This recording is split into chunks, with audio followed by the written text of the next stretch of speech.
और कुलगुरु परंपरा हमें गुरु और शिष्य के रिश्ते का बोध कराती है। आईटीएम यूनिवर्सिटी के vice chancellor professor Yogesh Upadhyay ने स्वदेश न्यूज से खास बातचीत करते हुए कहा, शिक्षण संस्थानों की पहली प्राथमिकता श्रेष्ठ शिक्षा देना होना चाहिए।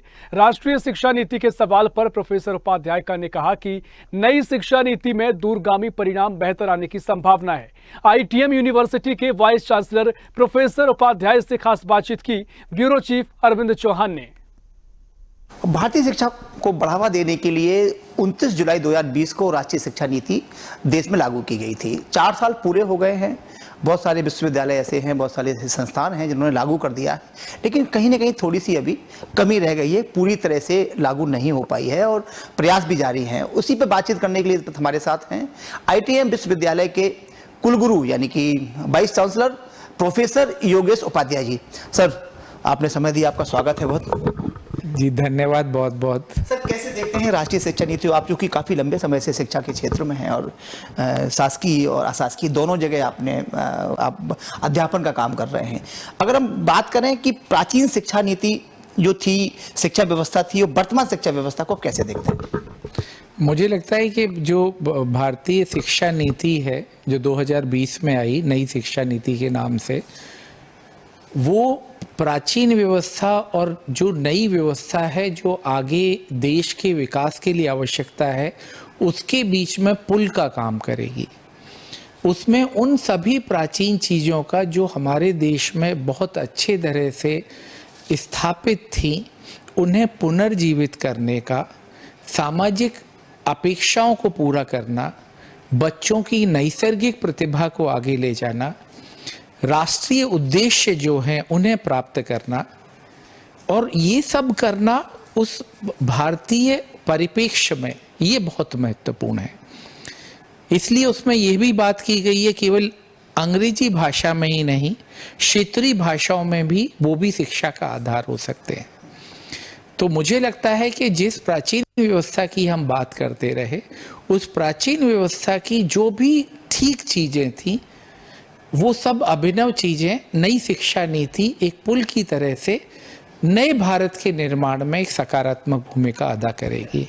सर, बात करें हम अंतरिक्ष से अध्यात्म की बात करें, अगर प्राचीन से वर्तमान की बात करें, हम लोग अध्यात्म में, चूंकि कुलगुरु परंपरा पहले रही है, अध्यात्म की बातें करते हैं, लेकिन अब हम चांद पर पहुंच गए हैं, यानी कह सकते हैं कि अंतरिक्ष में पहुंच गए हैं।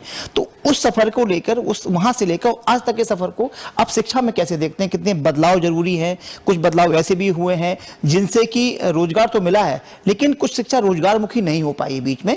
क्या इसी वजह से राष्ट्रीय शिक्षा नीति का निर्माण करना पड़ा?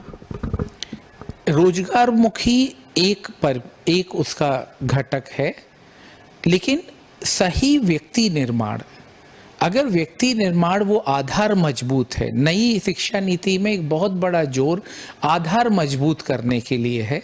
जीवन में कई सारे झंझावात आते हैं और उन झंझावातों में अगर रोजगार एक है भी, वो रहेगा कल ये नहीं पता है, लेकिन व्यक्ति अगर मजबूत है, उसका आधार मजबूत है, वो व्यक्ति किसी भी झंझावात का सामना करके नए तरह से अपने को पुनर्स्थापित कर ले, ऐसा राष्ट्रीय शिक्षा नीति में बात कही गई है। आते हैं वो अंतरिक्ष, अध्यात्म से अंतरिक्ष कितना सापेक्ष है। पुरानी भारतीय शिक्षा परंपरा, आज का कुछ परिवर्तन की आवश्यकता है। जो भी समाज में, जैसा आपने कहा, चांद पे पहुंच रहा है, बहुत सारे प्रौद्योगिकी आ रहे हैं, लेकिन मूल में व्यक्ति ही है, चाहे जहां पर भी हो। अगर वो व्यक्ति मजबूत है, अगर उसके अंदर एक जिज्ञासा है, एक महत्वपूर्ण घटक है नई शिक्षा नीति का, व्यक्ति की जिज्ञासा को बढ़ावा देना। अगर उसमें जिज्ञासु बना दिया आपने, तो वो सभी चीजों को पिएगा, आगे जो इतने भी परिवर्तन तकनीकी क्षेत्र में हो रहे हैं उसको आत्मसात करेगा। उसके साथ उस तकनीक को व्यक्ति, समाज और राष्ट्र का निर्माण कैसे हो, इसमें वो उसका पूरा उपयोग करेगा। एक बड़ा सवाल हमारे मन में है, क्योंकि ये मेरा निजी सवाल हो सकता है। एक आप चूंकि शासकीय उसमें यूनिवर्सिटी में थे, अब आप एक निजी विश्वविद्यालय में हैं, दोनों में बेसिक अंतर क्या है? आज का जो युवा है वो शासकीय न छोड़कर निजी विश्वविद्यालय में जाकर पढ़ाई करना, अध्ययन करना ज्यादा पसंद करता है। तो बेसिक क्या अंतर मानते हैं आप दोनों में? क्या फर्क है? बच्चे वहां, जबकि वहां शिक्षा सस्ती है, निजी विश्वविद्यालय महंगे हैं, लेकिन फिर भी बच्चा यहीं पे आता है। मुझे इसमें जो बहुत बड़ी भूमिका लगती है वो लगती है जो शिक्षक और बच्चे के बीच में जो संपर्क है वो किसमें कहाँ पर ज़्यादा घंटे व्यतीत हो रहे हैं।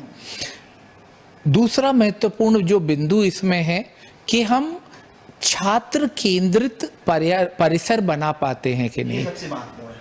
छात्र अगर केंद्र में नहीं है किसी भी व्यवस्था के, तो छात्र अपने को थोड़ा सा उपेक्षित महसूस करता है। वो ऐसे किसी भी पर्यावास में नहीं जाना चाहेगा, आध्यात्मिक अकादमिक पर्यावास में, जहां उसे लगता हो उसकी किसी भी तरह से उपेक्षा हो रही है, और ज्ञान उन संदर्भों में मिले जो वर्तमान हो, जो शाश्वत हो, जो उसे जीवन निर्माण में मदद करें। तो इन सब पे जब वो तौलता है तो उसे जो ठीक लगता है वो वहाँ पर जाके अपनी शिक्षा और अध्ययन को स्थापित करना चाहता है और आगे ले जाना चाहता है। सर, पहले कुलगुरु परंपरा हुआ करती थी, हम शिक्षक को कुलगुरु बोलते हैं, क्योंकि अगर निश्चित तौर पे कहेंगे शिक्षक ही ऐसा एक माध्यम है जो किसी भी अच्छे समाज का निर्माण करता है। अब शिक्षक से होते होते फिर प्रोफेसर हुए, फिर टीचर, उनका नाम परिवर्तन होते होते चले गए हैं। तो अगर हम बात करें अध्यात्म शिक्षा काल की, वहाँ कुलगुरु हुआ करते थे। अब वर्तमान के गुरु और उन गुरुओं में बेसिक अंतर क्या आपको नजर आता है? कि कहीं ना कहीं क्या कह सकते हैं कि निजी हित प्रभावी हो रहे हैं, या वही शिक्षा व्यवस्था है? कि बहुत सारे ऐसे हमने देखे, इंटरव्यूज किए हैं कि बहुत सारे ऐसे लोग भी हैं जिनका ज्यादा उनका सिर्फ अपने रोजगार से मतलब होता है, लेकिन कुछ कुलगुरु ऐसे हैं जो अपनी पूरी ताकत से इस काम को आगे बढ़ाने का काम कर रहे हैं, क्योंकि तभी अच्छे समाज का निर्माण होना संभव होगा। पहले ये पेशा नहीं था। जो गुरु थे, कुलगुरु थे, चाहे हम अत्रि आश्रम की बात करें, चाहे भारद्वाज आश्रम की बात करें, 10,000 विद्यार्थी एक साथ पढ़ते थे, ऐसे तमाम और प्रतिष्ठान थे पहले। और सांसारिक शिक्षा के साथ साथ वो आध्यात्मिक शिक्षा भी प्रदान करते थे, जिसमें स्वयं का साक्षात होना अंत कई छात्र पहुंच पाते थे, कई नहीं पहुंच पाते थे, लेकिन एक अच्छा सामंजस्य उसमें रहता था सांसारिक शिक्षा का और आध्यात्मिक शिक्षा का। आज वो एक पेशे के रूप में है। पेशे में शिक्षा देना, जिसके लिए उन्हें एक वृत्ति मिलती है, उन्हें एक रेम्युनरेशन मिलता है, तो वो और आध्यात्म का उतना सामंजस्य अब नहीं है। तो वो गुरु और आज का शिक्षक, उनमें मूल अंतर यही है। वो अंतर का साक्षात की अब बात नहीं होती है। वो सभी वेतन भोगी एक कर्मचारी की तरह हम कह लें, लेकिन इसमें भी कुछ शिक्षक ज्ञान की उद्घाटन में के इस सीमा तक उसको लेके जाते हैं कि वो ज्ञान, शिक्षा, विद्यार्थी, इन सब के अंतर को खत्म न्यून कर देते हैं। तो ऐसे कई शिक्षक हैं जो गुरु की श्रेणी तक पहुंच जाते हैं, लेकिन मैं ये चाहूँगा सभी पहुँचें, लेकिन सभी शिक्षकों को ये मानना चाहिए कि रेम्युनरेशन, भृति उनका अंतिम लक्ष्य नहीं है। अंतिम लक्ष्य है अच्छा मनुष्य बनाना विद्यार्थियों को। सर, मेरा आखिरी सवाल है, और आपका बहुत बहुत धन्यवाद, आपने हमें समय दिया। राष्ट्रीय शिक्षा नीति के बारे में कुछ सुझाव अगर आपका है तो जरूर हमारे जो दर्शक हैं वो जानना चाहेंगे कि इसमें, चूंकि 102 पेज की है, बहुत सारे ऐसे शिक्षक, मैंने इंटरव्यू बहुत किए हैं कि उन्हें पढ़ी नहीं है अभी तक राष्ट्रीय शिक्षा नीति बस। तो सर, इसमें क्या सुझाव आपको है? सरकार के लिए क्या सुझाव है और समाज के लिए क्या सुझाव है? इसमें मुझे जो लगता है, जो छात्रों के लिए सबसे पहले उनको ये समझना होगा, ये शिक्षा प्राप्त करना, कुछ भी सीखना या ज्ञान, ये 2020 का मैच नहीं है। जो राष्ट्रीय शिक्षा नीति बहुत अच्छे ढंग से अपने उसमें लिखती है, ये पूरा 5 डेज है। ये शिक्षा जीवन पर्यंत चलनी चाहिए, क्योंकि सामाजिक परिवर्तन होते रहेंगे, तकनीक में परिवर्तन होते रहेंगे। अपने को अद्यतन जितना रखेंगे उतना ही आप समाज के लिए उपयोगी होंगे, परिवार के लिए उपयोगी होंगे और राष्ट्र के लिए उपयोगी होंगे। जो मेरा सुझाव है समान संस्थाओं के लिए और शासन के लिए, वो इस पूरी व्यवस्था को जब लागू करें या किया जाता है जहाँ पर, उसमें जितना इस पर चर्चा विमर्श जितना हो उतना अच्छा होता है, क्योंकि अलग अलग कोणों का उसमें समावेश हो जाता है और पूरी व्यवस्था इस तरह से बने जिसमें छात्रों का भी समावेश हो, छात्र उपयोगी हो, ऐसा नहीं हो कि वो ऊपर से थोपी जाए। तो सभी क्या संवर्गों को हम शामिल करें और इस तरह का और अंत ये रखें और उसका इवैल्यूएशन होना चाहिए कि हमने ये लागू किया था, क्या हमने अंत में उस निष्कर्ष को पाया, अपने लक्ष्यों को हासिल किया कि नहीं।